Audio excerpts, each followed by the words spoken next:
पंक्तियों के साथ अपनी बात को खत्म करूंगी। मंजिल मिल ही जाएगी संघर्ष करके ही सही, मंजिल मिल ही जाएगी संघर्ष करके ही सही, गुमराह तो वो हैं जो घर से निकले ही नहीं। बहुत बहुत शुक्रिया। मैं मंच पर तशरीफ फरमा पूर्व राजस्व मंत्री और बायतू के लोकप्रिय विधायक आदरणीय हरीश जी चौधरी साहब का इस्तकबाल करती हूँ, खैर मकदम करती हूँ। हमारे इस जलसे के मेहमान आदरणीय मंत्री साहब भाई साले मोहम्मद जी अभी तशरीफ लाने ही वाले हैं, मैं उनका भी खैर मकदम करती हूँ। हमारे बाड़मेर ज़िले के ज़िला प्रमुख साहब यहाँ पर तशरीफ़ रखे हैं, भाई फतेह खान जी, यहाँ की स्थानीय प्रधान बहन जानकी देवी जी, पूर्व प्रधान बहन रशीदा बानो जी, और माफ़ी चाहती हूँ वक्त का तकाजा है, मैं सभी का नाम नहीं ले पाऊंगी। आदरणीय मंचासीन अतिथि साहिबान और पांडाल में तशरीफ़ रखे सभी मेरे 36 कौम के और ख़ास तौर पर मुस्लिम समाज के इतनी बड़ी तादाद में जो भाई और मेरे पिता तुल्य बुजुर्ग तशरीफ़ लाए हैं, आप सभी का शुक्रिया अदा करती हूँ, इस्तकबाल करती हूँ। मेरे अपने इलाके से ही बड़े भाई साहब बशीर खान जी भी यहाँ पर हैं, मैं आपका भी इस्तकबाल करती हूँ, क्योंकि हम यहाँ पर एक बहुत नेक मकसद से इकट्ठा हुए हैं। मैं आपको बताना चाहूँगी कि इस्लाम में पहली आयत इकरा बिस्मिक रब्बिकल लज़ी खलक, पढ़ उस रब के नाम से जिसने तुझे, तालीम की बात करनी होगी।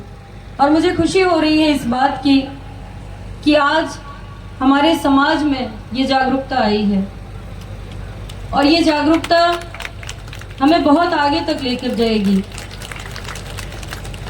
एक और आयत आपने सुनी होगी, अला कुल्ली फरीज़तन अला कुल्ली मुस्लिमतिन, हर मुसलमान औरत और मर्द पर पढ़ाई हमें फ़र्ज की गई है। मैं शुक्रिया अदा करती हूँ हमारे उन तमाम परिवारों का जिन्होंने अपने बच्चे और बच्चियों को तालीम दिलवाई है। और मुझे पता है हम चाहे सीमित संसाधनों में भी रहें, लेकिन जहाँ भी तालीम की जागरूकता आई है वहाँ पर कामयाबी और सक्सेस उसके साथ साथ आई है। मैं सबसे पहले हमारे मुस्लिम समाज की ओर से आदरणीय लोकप्रिय विधायक हरीश जी चौधरी साहब का शुक्रिया अदा करूंगी कि उन्होंने इस नेक मकसद को कामयाब बनाने के लिए अपना योगदान दिया। की बात है जब आप किसी नेता को चुनते हैं और वो आपकी तकलीफों को, आपके दर्द को समझते हुए आपके साथ कंधे से कंधा मिलाकर के साथ चलते हैं।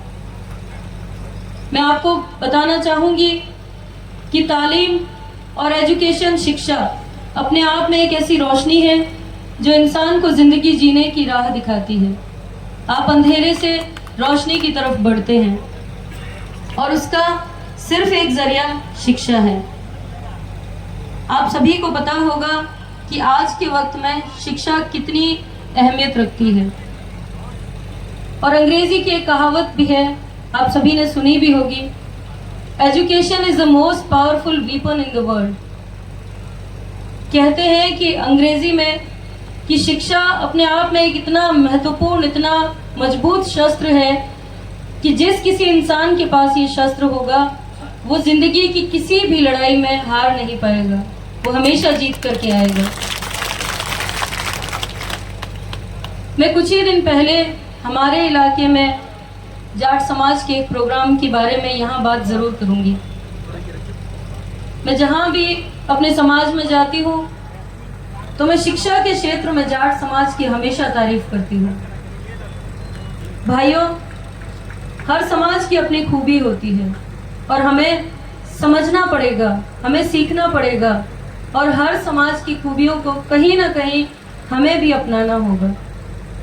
जब हम उस प्रोग्राम में बैठे हुए थे तो वहाँ पर मुझे बड़ा ताजुब हो रहा था ये जानकर कि जब हम वहाँ बैठे तो पहले कमरे से शुरुआत हुई।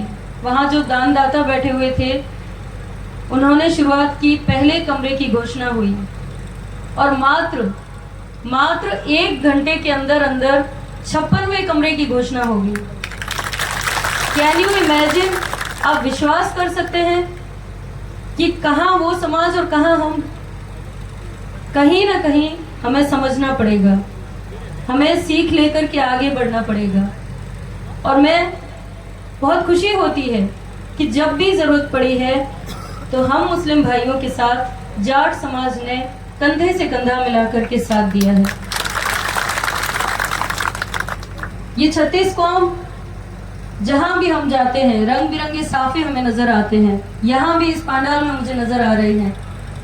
भाइयों, बस निवेदन करूंगी कि ये जो 36 कौम, ये जो रंग बिरंगे साफों की जो जाजम है, जो हमारे पूर्वजों ने बिछाई है, इस जाजम को बिखरने मत देना। ये भाईचारा, ये एकता ही तो हमारी खूबी है। अगर यही हमसे छिन जाएगी तो शायद आने वाला वक्त हम समझ नहीं पाएंगे अभी से कि कितना बुरा होगा। आज देश में हालात अच्छे नहीं है। भाइयों को भाइयों से लड़ाने की बात हो रही है, सांप्रदायिकता ताकतें हावी हो रही है और कहीं ना कहीं एक अराजकता का माहौल देश में फैल रहा है। मैं आपको कहना चाहूंगी कि ये कोई अलग से आकर के नहीं बदलेगा, ये हमें ही बदलना पड़ेगा और हमें ही शुरुआत करनी पड़ेगी। हम भाईचारे के साथ रहें, एकता के साथ रहें, तभी तो हमारी मजबूती होगी, तभी तो हमारी ताकत बढ़ेगी और तभी हम लोग आगे बढ़ पाएंगे। आप सभी से निवेदन करती हूँ कि जैसा कि हमारा हिंदुस्तान है, उस हिंदुस्तान की भाईचारे को, एकता को हम आगे बढ़ाएं और इसी तरीके के मिसाल के रूप में देते हुए हम अपने इलाकों की शान को बढ़ाएं। और यही दुआ करूंगी कि अल्लाह ताला इस नेक मकसद में हम लोगों को आगे बढ़ाए। बहन रशीदा जी भी लगातार प्रयास कर रही हैं शिक्षा के क्षेत्र में यहाँ पर। मैं उम्मीद करती हूँ कि आपकी मेहनत भी जल्दी ही कामयाब हो और हम सभी जो भाई बहन यहाँ पर, पहले एक सुनने को मिला, एक डॉक्टर साहब यहाँ आकर के स्वागत कर रहे थे, बहुत मन से खुशी हो रही थी कि कहीं ना कहीं जागरूकता हमारे समाज में आ रही है और धीरे धीरे ही सही हम आगे बढ़ रहे हैं। मैं अपनी बात के विराम यहाँ दूंगी सिर्फ 2 लाइनों के साथ में, क्योंकि हमारा समाज अब एक नई राह की तरफ चल पड़ा है। तो मैं 2 पंक्तियों के साथ अपनी बात को खत्म करूंगी। मंजिल मिल ही जाएगी संघर्ष करके ही सही, मंजिल मिल ही जाएगी संघर्ष करके ही सही, गुमराह तो वो हैं जो घर से निकले ही नहीं। बहुत बहुत शुक्रिया।